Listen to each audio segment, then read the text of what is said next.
ነፃነት ወርቅነህ ነፍስ ይማር። ኢቢኤስ አንደኛ ነው።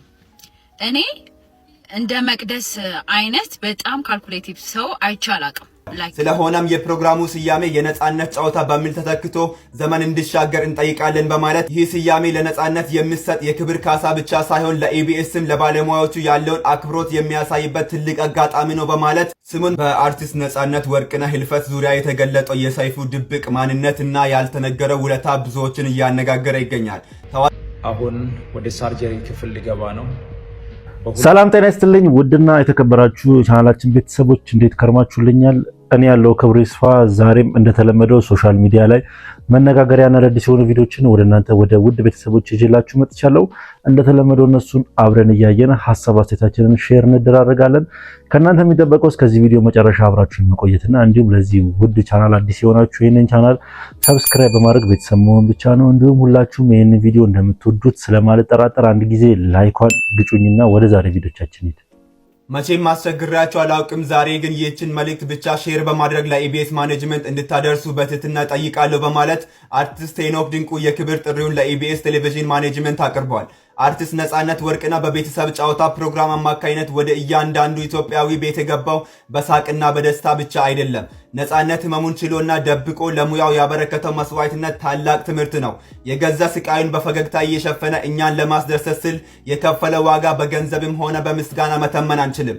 ሰውነቱ እየዛለ ውስጡ እየተሰቃየ እሱ ግን ለጥበቡና ለተመልካቹ ባለው ፍቅር ብቻ ሳይሰለች አገልግሏል በማለት ሄኖክ ድንቁ መልእክቱን አስተላልፏል። ስለሆነም የፕሮግራሙ ስያሜ የነፃነት ጨዋታ በሚል ተተክቶ ዘመን እንዲሻገር እንጠይቃለን በማለት ይህ ስያሜ ለነፃነት የሚሰጥ የክብር ካሳ ብቻ ሳይሆን ለኢቢኤስም ለባለሙያዎቹ ያለውን አክብሮት የሚያሳይበት ትልቅ አጋጣሚ ነው በማለት ስሙን በፕሮግራሙ ላይ ማኖራችን ትውልድ ስለ እሱ ታታሪነትና ስለከፈለ መስዋዕትነት ዘወትር እንዲያስታውስ ያደርጋል በማለት መልእክቱን ያስተላለፈው ሄኖክ ድንቁ ይህ መልእክት ለብዙዎች እንዲደርስም ሼር እንድታደርጉ እያሳሰበ ይገኛል። መልእክቱን ከወደዳችሁ ሼር አድርጉለት። ሰሞኑ ተወዳጁን አርቲስት ነፃነት ወርቅነህ በሞት እንዳጣና ሁላችንም እናውቃለንና ከዛ ጋር በተገናኘ ብዙ አይነት አዳዲስ ነገሮች እየተፈጠሩ ይገኛሉ። ከነሱ መካከል አንደኛው ይህ ነው። ሄኖክ ድንቁ ሁላችሁ ታውቁታላችሁ ብዬ አስባለሁ።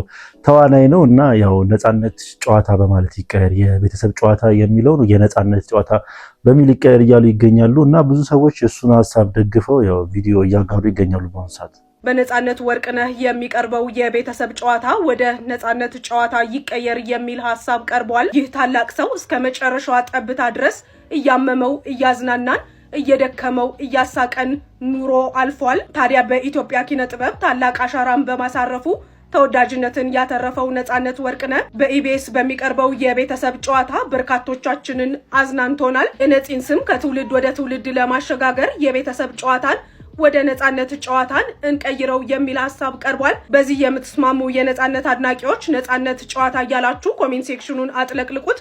በዚህም እንግዲህ መስማማታችሁ ይታወቃል ማለት ነው። እንግዲህ በአሁኑ ሰዓት ይህንን ሐሳብ ብዙ ሰዎች እየተጋሩና ብዙ ሰዎች እየተስማሙበት ይገኛሉ። ለምን ቢባል የቤተሰብ ጨዋታ ሲባል መጀመሪያ አእምሮአችን ላይ የሚመጣው ሁላችንም ነፃነት ወርቅነህ ነው እና ይህ ነገር በሱ ስም መሰየም አለበትና የኢቢኤስ ኃላፊዎችና የኢቢኤስ ማናጀሮች ይህንን ነገር ካሁኑ አስቡበትና የህዝቡን ጥያቄ ወደ ወረቀት አስፍሩት እያሉ ይገኛሉ። እስኪ እናንተ በዚህ ቪዲዮ ላይ ምን አይነት ሐሳብ አስተያየት አላችሁ?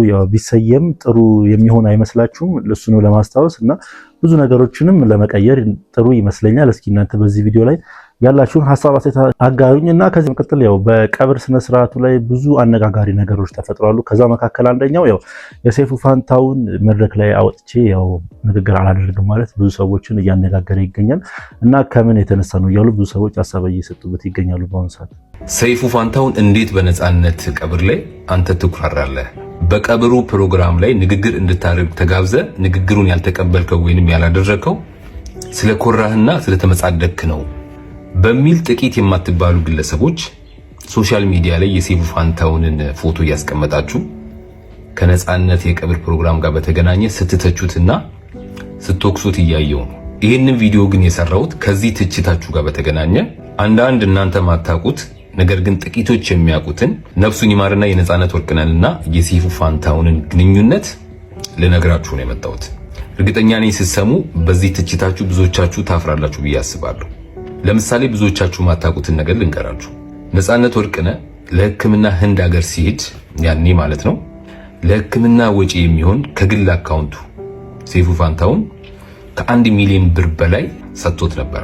ከህንድ ሀገርም ከተመለሰ በኋላ በሽታው በተለያየ አጋጣሚ ሲጠናበት ከአሜሪካ ድረስ ዶክተር አስመጥቶ በግሉ በሱ ወጪ ማለት ነው ነፃነት እዚሁ ሆኖ ሕክምናውን እንዲከታተል በዚህ ልክ ጥረት ሲያደርግለት ነበር። ነፃነት ወርቅነህን አንተ ብቻ ተረጋጋና ራስን ጠብቅ እንጂ የሕክምና ወጪውን በሙሉ ምንም አይነት ነገር ይሁን እኔ ሸፍናለሁ ብሎ ከጎኑ ሲታገል ነበረ ሰይፉ ፋንታሁን ማለት ነው። በተቻለው አቅም ከሞቱ በፊት በህይወት እንዲቆይለት ያላደረገው ጥረት አልነበረም። ይልቅ ሰይፉ ፋንታሁን በዛ የቀብር ፕሮግራም ላይ ንግግር ያላደረገው በቸልተኝነት ወይንም ኮርቶ ምናምን እንዳይመስላችሁ። ያ ክፉ በሽታ ነፃነትን ህይወቱን እንዳያሳጣው ከመሞቱ በፊት በሚችለው ነገር በሙሉ ሲታገልለት የነበረው ያ ሁሉ ድካሙ ከንቱ ስለቀረና የሚወደውን ጓደኛውን በማጣቱ የተሰማውን ስሜት መግለጽ ስላቃተው ነው። በነገራችን ላይ አንዳንድ ህመሞች፣ አንዳንድ ሀዘኖች እኮ የምትናገሯቸው አይደሉም፣ በዝምታ ውስጥ የምትገልጿቸው ናቸው። ትክክለኛ ወዳጅ ደግሞ በቀብራችሁ ሰዓት መጥቶ ቀብራችሁን የሚያደምቅላችሁ ሳይሆን በህይወት እያላችሁ በችግር በህመም ውስጥ እያላችሁ ከጎናችሁ የነበረ ሰው ነው። ስለዚህ በዚህ ልክ ከጎኑ ሆኖ ሲታገልለት የነበረውን ሰይፉ ፋንታሁንን ነው የፍርድ ወንበር ላይ ቁጭ ብላችሁ እየተቻችሁ ያላችሁት። ይህንን ቪዲዮ አድርሱልኝ። አመሰግናለሁ። የሰይፉ ፋንታሁን ድብቁ ማንነት። ታዋቂው ቶክሾ አቅራቢና አርቲስት ሰይፉ ፋንታሁን በቅርቡ በሞት የተለየንን አርቲስት ነፃነት ወርቅነህ የቀብር ስነ ስርዓት ላይ ንግግር እንዲያደርግ ተጋብዞ ፈቃደኛ አለመሆኑን ብዙዎቹን አነጋግሮ ነበረ። ሆኖም ጋዜጠኛና ደራሲ ቴዎድሮስ ተክለአረጋይ ይህንን ጉዳይ አስመልክቶ ባወጣው መረጃ ከዝምታው በስተጀርባ ያለውን አስገራሚ ሁኔታ የሰይፉን ያልተገለጸ ቴዎድሮስ በጽሁፉ እንዳረጋገጠው ሰይፉ ፋንታሁን አርቲስት ነፃነት ወርቅነህ በህይወት እንዲቆይ ከማንም በላይ ከፍተኛ ጥረት ሲያደርጉ ከነበሩ ጥቂት የቅርብ ሰዎች አንዱ ነው። ከአንድ ዓመት በፊት አርቲስት ነፃነት ለሕክምና ወደ ህንድ ሲጓዝ ሰይፉ ፋንታሁን ከ1 ሚሊዮን ብር በላይ የሚገመት ድጋፍ አድርጓል። በቅርቡ ነፃነት ሲታመም ሰይፉ ከውጭ ሀገር አሜሪካን ሀገር ዶክተር በማስመጣትና አስፈላጊውን ወጪ ሁሉ በመሸፈን አርቲስቱ እንዲድን የቻለውን ሁሉ አድርጓል። ደራሲው እንዳስነበበው በሰይፉ ለነፃነት የሚያስፈልገውን ወጪ ሁሉ እኔ አወጣለሁ፣ አንተ ብቻ ተረጋግተህ ሕክምናን ተከታተል በማለት በተደጋጋሚ ሰይፉ ለምን አልተናገረም? በቀብሩ ዕለት ሰይፉ ወደ መድረክ ወጥቶ ንግግር ያላደረገበትስ ምክንያት ምንድን ነው? የንቀት ወይንም የቸልተኝነት ሳይሆን ጥልቅ የሆነ የልብ ስብራትና ቁጭት ውጤት መሆኑን ቴዎድሮስ ገልጿል። ሰይፉና ጥቂት ወዳጆቹ የትናንትናው የቀብር ዕለት እንዳይመጣ አቅማቸው የፈቀደውንና ከዚህ በላይ አድርገዋል ያለው ጸሐፊው የልፋታቸው ውጤት መና ቀርቶ አርቲስቱ በማረፉ የተሰማቸውን ጥልቅ ሐዘን፣ ቁጭት፣ ዝምታውን እንዲመሩ ምናልባት ሰይፉ ቧልተኛ ሊመስል ይችላል። ብዙውን ጊዜ እርዳታ ሲያደርግ ከአሜሪካ አንድ ወዳጄ የላከው ነው፣ ስሜ አይጠቀስ ብሏል በማለት የራሱ ገንዘብ ለሌላ ሰው ስም ሰጥቶ የሚረዳ የሰው ክብር የማይነካና በችግር ላይ የማይጨፍር ሰው መሆኑን ተመስክሮለታል። ጸሐፊው ሲያጠቃልል በቀብራችሁ ላይ ማቅ ለብሰው ከተገኙ ይልቅ ሳትሞቱ በሕይወት እያላችሁ የደረሱላችሁና ዝም ያሉትን የእናንተን ጠቃሚ ወዳጆች ናቸው ሲል አስተማሪ መልእክትን አስተላልፏል። ሰይፉሻ ለያለ ወላሂ ሀብ ነው ወርድስ ነው። ሰይፉ ፋንታሁን በአርቲስት ነፃነት ወርቅነህ ቀብር ስነ ስርዓት ላይ ንግግር አድርግ ሲባል አልናገርም አላደርግም ማለት በጣም ነው የገረመኝ። ዋይ ለምንድን ነው ማያደርገው? እሱ ማን ነው? ግን በሌላ በኩል ደግሞ ስታዩት ሰይፉ ፋንታሁን ከዚህ በፊት ነፃነት ወርቅነህ ታሞ ህንድ ሀገር ሄዶ እንዲታከም 1 ሚሊዮን ብር ሰጥቶት ሄዶ እንዲታከም አድርጓል። ከአሜሪካን ሀገር ዶክተር አስመጥቶ እንዲመረመር አድርጓል፣ እንዲታከም አድርጓል። እና ደግሞ እንደነጓደኝነት ደግሞ ስታዩ በጣም ነው የሚገርመው። ሰይፉ ፋንታሁን ግን ትለያለ። እግዚአብሔር እንግዲህ የተለያዩ አስተያየቶችን ሰምተናል። አንዳንዶች ያው እየተቹ፣ አንዳንዶች ደግሞ ሰይፉ ፋንታሁንን እያሞገሱ ማለት ነው። እና ሰይፉ ፋንታሁን መተቸት አለበት ብዬ አላስብም። ያው አንዳንዴ ከልብ የምንወደውን ሰው በሀዘን ስንነጠቅ ያው ስለዛ ሰው ለመናገርም ሆነ ሀዘናችን ከውስጥ ሳይወጣ ለመናገርም ሆነ ስለዛ ሰው አንድ ነገር ለማውራት ያው አንደበታችንን ይያያዛልና ሰይፉ ፋንታሁን ላይ ኩራት ነው የሚለውን ነገር ወደዛ አድርገን ያው እሱ መጀመሪያ ሲያደርግ የነበራቸውን በጎ ተግባራቶች ብናወራና እሱን ብናሞግስ ጥሩ ይመስለኛል። እስኪ እናንተ በዚህ ቪዲዮ ላይ ምን አይነት ሐሳብ አስተያየታላችሁ? ሐሳባችሁን ሼር አድርጉልኝ እና እንዲሁም ያው ቀብር ስነ ስርዓቱ ላይ የድሬዳዋ ከንቲባ እንደተገኘ ሁላችሁም ታውቃላችሁና እሱ ነገር በአንዳንድ ግለሰቦች ተቃውሞን እያስነሳ ይገኛል። እስኪ ቪዲዮን ተመልክተን እንመለስ። ሰላም። የአርቲስት ነፃነት ወርቅነህን ነፍስ እግዚአብሔር በደጋጎቹ አጠገብ ያሳርፍ። ለወዳጅ ለዘመዱ ለቤተሰብ በሙሉ ጽናቱን ይስጣቸው። የኢትዮጵያ ሕዝብም የእውነት በጣም ትልቅ ሰው ነው ያጣ ነው። እግዚአብሔር ያጽናን ሁላችንንም። እኔ የምለው ግን ይሄ ሰውዬ ምንድን ነው የሚሰራው? ነፃነት ወርቅነህ ቀብር ላይ ምንድነው? ሽኝቱ ላይ ማን ነው ማይክ የሰጠው እንዲናገር? አርቲስት ነፃነት ወርቅነህ የህዝብ ልጅ ነው፣ ካድሬ አይደለም። ነፃነት ወርቅነህን ካድሬ የማድረግ ዘመቻ ይቅርባችሁ። ነፃነት ወርቅነህ የህዝብ ልጅ ነው። እንደ ድር ቤት ማማሰያ የማይገባበት እኮ የለም። ስለዚህ ቆይ የስራ መደቡን መጠሪያውን እንቀይረው። ከዛሬ በኋላ የስራ መደቡ መጠሪያ የሙሉ ጊዜ አውደልዳይ፣ ደሞዝ እንደ ልቡ፣ የስራ ሰዓት እንደ ልቡ። ይህ ከዲር ጀዋር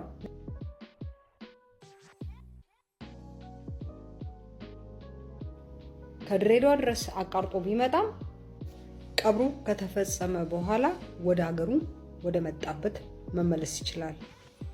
እንግዲህ አንዳንድ ሰዎች ነገሮችን በእንደዚህ አይነት አንግል ለምን እንደሚረዱት እኔ አላቅም። ብቻ ያው የድሬዳዋ ከንቲባ በእንደዚህ አይነት ነገር የታወቀ ነው። ከዚህ በፊትም ያው ቁልቢ ገብርኤል ለሚሄዱ ያው የምዕመናን ብዙ አይነት ነገሮችን ሲያደርግ እንደነበረና ያው መንገድ ላይ ወጥቶ እንደ ትራፊክም ሆኖ ሲያስተባብል እንደተመለከታችሁ ታስታውሳላችሁ ብዬ አስባለሁና ይህን ነገር ማድረጉ ለኔ ከፖለቲካ ጋር ምንም የሚያገናኘው ነገር አለ ብዬ አላስብም። የፈለገውን ሀዘኑን መጥቶ መግለጽ መብቱ፣ ይሄ በቃ ነፃነት ወርቅነህ ያለውን ፍቅር መጥቶ መግለጽ መብቱ ይመስለኛል። ከፖለቲካ ጋር ምንም የሚያገናኘው ነገር የለም። ሲቀጥል ደግሞ ዶክተር አብይ አህመድም በፌስቡክ ገጻቸው ላይ ስለ ነፃነት ወርቅነህ የተሰማቸውን ጥልቅ ሀዘን እንደገለጹ ሁላችሁም ታውቃላችሁ ብዬ አስባለሁ እና ይሄ ከፖለቲካ ጋር ምንም የሚያገናኘው ነገር የለም ብዬ ነው የማስበው። እስኪ እናንተ ምን አይነት ሀሳብ አስተያየታላችሁ በዚህ ቪዲዮ?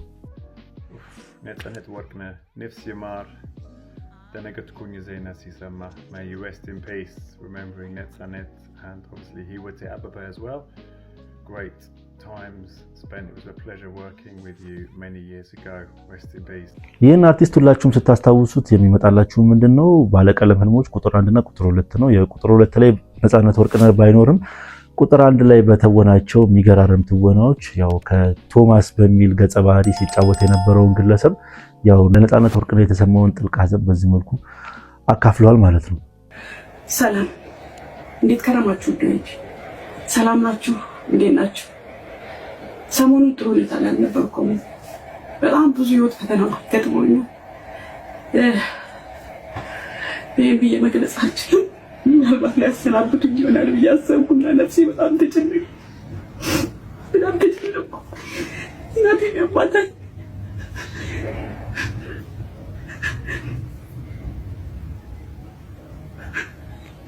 እንደዚህ ሁሉ ሲዘካ እንደዚህ ባዶነት ተሰምቶኝ ያውቃል።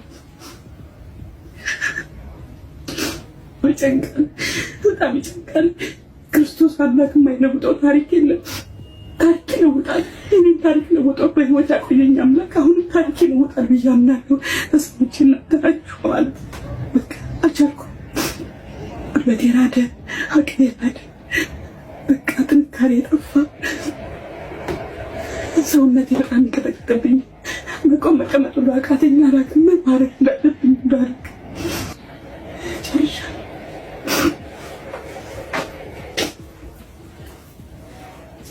ከዚህ ከነፃነት ወርቅነህ ጉዳይ ሳንወጣ ያው ሰሞኑን የገነት ንጋቱ ጉዳይ በጣም አነጋጋሪ እንደነበረ ሁላችንም እናውቃለን እና ይህ በምስሉ ላይ የምትመለከቱትን ቪዲዮ ብዙ ሰዎች በአሁኑ ሰዓት ላይ ያንሸራሸሩት ይገኛሉ። በቲክቶክ ሆነ በዩቲዩብ ላይ ያው ይቅርታ ድጋሚ በቪዲዮ ጠየቀች እያሉ ብዙ ሰዎች ይህን ቪዲዮ እያጋሩ ይገኛሉ። ግን መረጃው የተሳሳተና ያው ትክክል እንዳልሆነ መረጃዎች እያሳዩ ይገኛሉ በአሁኑ ሰዓት።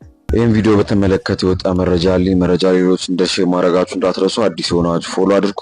የአርቲስት ነጻነት ወርቅነህ ሞት ተከትሎ በዩቲዩብ ገጻ በቀጥታ የተገኘችው ገነት ንጋቱ እንግዲህ በብዙዎች ዘንድ መነጋገሪያ ሆኖ ነበር።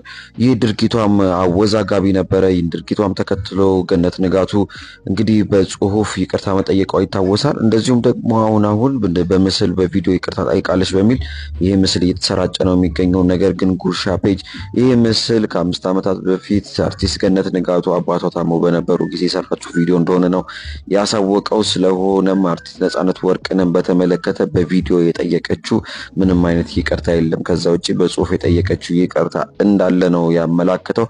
ለማንኛውም እስኪ እሷ ድርጊት ላይ ምን አይነት ሀሳብና አስተያየት አላችሁ ኮሜንት ላይ ጻፉልን። ይህ መረጃ ሌሎች እንዲደርሱ የማድረጋችሁ እንዳትረሱ። አዲስ ሆናችሁ ፎሎ አድርጉ። መልካም ቀን። እና እንደሰማችሁት ነው ያው ቪዲዮ ትንሽ ቆየት ያለ ነው። ያው በሌላ ኬዝ የተናገረችውን ነገር ያው ለዚህ ዓላማ ተጠቅመውበት ነው አንዳንድ ግለሰቦች። እና እንደዚህ አይነት የተሳሳተ መረጃ የምታጋሩ ቲክቶክ ላይም ሆነ ዩቲዩብ ላይ እንደዚህ አይነት ነገሮችን የምታጋሩ ግለሰቦች ያው ከድርጊታችሁ ተቆጠቡ። ለሰዎች የተሳሳተን መረጃ እያጋራችሁ ስለሆነ ማለት ነው። ኢቢኤስ አንደኛ ነው። እኔ እንደ መቅደስ አይነት በጣም ካልኩሌቲቭ ሰው አይቻላቅም። ላይክ ማለት እንደዚህ አይነት ሰው ደግሞ በጣም የልቡን ክፋት ነው የሚያሳየኝ። በነገራችን ላይ እኔ ከድሮ እናገራለሁ። ኢቢኤስ በፕሮዳክሽን ብትሉ፣ ስቱዲዮ ብትሉ፣ ማኔጂንግ ብትሉ፣ የስራ አመራራቸው ከዛ ሰራተኞቻቸውን እንትን የሚሉበት መንገድ፣ የሚያስተዳድሩበት መንገድ፣ ለሰራተኞቻቸው የሚሰጡት አቴንሽን፣ ከዛ የሚያበቁበት መንገድ ማንንም ሰው አምጥተው ጋዜጠኛ ሆስት ማድረግ የሚችሉ ድምቀቶች ናቸው። በየትኛው አቅጣጫ እኔ ኢትዮጵያ ውስጥ ሊወዳደሩ አይችሉም። እውነቴን ነው። ሊያውም በብዙ በቃ ስም ማጥፋት እንደ ኢቢኤስ ላይ ሰው እንደሚነሳው የትም አይነሳም። ማንም ላይ የትኛውም የቲቪ ቻናል ኢቢኤስ የተቋቋመው ነገር ተቋቁሞ ሻይን ያደረገ የለም። ከአስፋው መሸሻ ጀምሮ በደስታ በሀዘን ሰራተኞቻቸውን በጣም በብዙ ማን አለሽ ለገንዘብ ብሎ ለሰራተኛው የሚያስፈልገውን ነገር ፕሮቫይድ የሚያደርግ የቲቪ እንትን እስቲ ጣቢያ እስቲ ንገሩኝ። እና ይሄ ፐርፐዝሊ እሺ ወጣችሁ ኢቢኤስ በብዙ ጠቀማችሁ፣ ሻይን እንድታረጉ አረጋችሁ፣ አምባሳደሮች እንድትሆኑ፣ ሞገስ እንዲኖራችሁ፣ በሄዳችሁበት ስፍራ ተሰሚነት እንዲኖራችሁ አደረገ። ከዛ በኋላ እኮ በቃ እየወደድናችሁ እንድትቀጥሉ ለምንድን ነው ማትሆኑት? በቃ እያንዳንዱ ነገር ኢቢኤስን ነጥብ ለማስጣል ጌታን የምሬኝ ነው። በቃ ማለት የራሳችሁ ነገር ያዙና ቀጥሉ። በቃ በብሽሽቅ የራሳችሁን ለማድመቅ ኢቢኤስን መጣል የለባችሁም። ደግሞ ከህዝብ ውስጥ እርግጠኛ ነኝ አታወጡትም ኢቢኤስን። አብዛኛው ሰው ኢቢኤስን እየሰደበ ኢቢኤስን የሚያዩ ማህበረሰብ ነው ያለንና ፕሊዝ ተውና። እኔ በነፂም አክብሬያቸዋለሁ መሸሻና በአስፋ መሸሻ ማክበሪያቸዋለሁና ለሰራተኞቻችሁ ስለሚሰጡት አቴንሽን ክብርና ለምንም ተጠቀሙበት። በቃ ከፍ ያለ ሃይ ስታንዳርድ የሆነ ነገር ነው የምታሳዩንና በጣም ነው የምንወዳችሁ። የእውነቴን ነው። ቴንክ ዩ። መቅደስ ደበሳይ እንግዲህ ትችቶችን እያስተናገደች ትገኛለች። በአሁኑ ሰዓት ትችቱ ምንድን ነው? ያው አባይ ቴሌቪዥንን ብቻ ማመስገን የለብሽም እያሉ ብዙ ሰዎች ሀሳባቸውን መቅደስ ደበሳይ ላይ እየሰነዘሩ ይገኛሉና ይህ ነገር አግባብ ነው ብዬ አላስብም። ያው እሷ የተመቻትን ማድነቅም ሆነ የተመቻትን ማወደስ ትችላለች እና አንዱን ለምን አወደሰሽ አንዱን ለምን አላወደስሽም የሚል አማርኛ ስለሌለ ያው መቅደስ ደበሳይ የዚህን ያክል ጥፋቱ አልታየኝም። እስኪ እናንተ በዚህ ቪዲዮ ላይ ማየት ሀሳባት ታላችሁ። ከዚህ በመቀጠል ሰሞኑን ያው ማስተር አብነት ለሕክምና ወደ ውጭ እንደሄደ ሁላችንም እናውቃለን እና ያው አዳነች አቤቤን አመስግኑልኝ እያለ ይገኛል። እስኪ ቪዲዮን ሰምተነው እንመለስና እኛም አብረን ሀሳባችንን እንሰጣለን።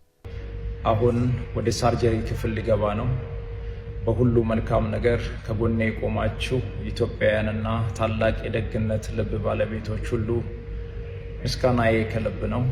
በተለይም በክብርት ካንቲባ ወይዘሮ አዳነች አቤቤ አስተባባሪነት ኤምኤንአርሲ ሮው ማቴሪያል ኤክስፖርት ኤንድ ኢምፖርት ፒኤልሲ ላደረጉልን ከፍተኛ ድጋፍ በእጅጉ እናመሰግናለን። ሁላችሁም ክብርት ካንቲባ ወይዘሮ አዳነች አቤቤን እንድታመሰግኑልኝ ይጠይቃለሁ። ስማችሁ እዚህ ያልተጠቀሰ የጭንቅ ቀን ወዳጆቼ ሕክምናዬን እንደጨረስኩ በታላቅ ምስጋና ፕሮግራም እንደምንገናኝ እምነቴ ሙሉ ነው። ደጉ የአገሬ ሕዝብ አሁንም በጸሎታችሁ አትርሱኝ። አመሰግናለሁ። እንግዲህ በምስሉ ላይ እንደምትመለከቱት ማስተር አብነት ሁሉንም አመስግኑልኝ በማለት በተለይ ደግሞ አዳነች አቤቤን ከንቲባዋን አመስግኑልኝ እያለ ቪዲዮ ቀርጾ ለቋል ማለት ነው። እና ሰሞኑን ወደ ውጪ ሀገር ለተሻለ ሕክምና እንደሄደ ሁላችንም እናቃለልና ያው ሁላችንም ጸሎታችን ከሱ እንዳይለይ ያው እሱንም በሞት ማጣት የለብንም ብዬ ነው ማስበው። ሁላችንም በምንችለው መልኩ ለማስተራብነት እንድረስለት። ለማንኛውም ምርጦች የዛሬ ቪዲዮቻችን እነኚህን ይመስሉ ነበረ። ቪዲዮቻችን እንደተመቻችሁ ጥርጥር የለኝም። ቪዲዮ ከተመቻችሁ ላይክ፣ ሼር፣ ሰብስክራይብ ማድረግ እንዳይረሳ። በተለይ ሰብስክራይብ በማድረግ የቻናላችን ቤተሰብ መሆን እንዳይረሳ። ሐሳብ አስተያየት ካላችሁ ኮሜንት ሴክሽን ላይ አስቀምጡልኝ። በቀጣይ ቪዲዮ እስክንገናኝ ድረስ ሰላም ቆዩልኝ።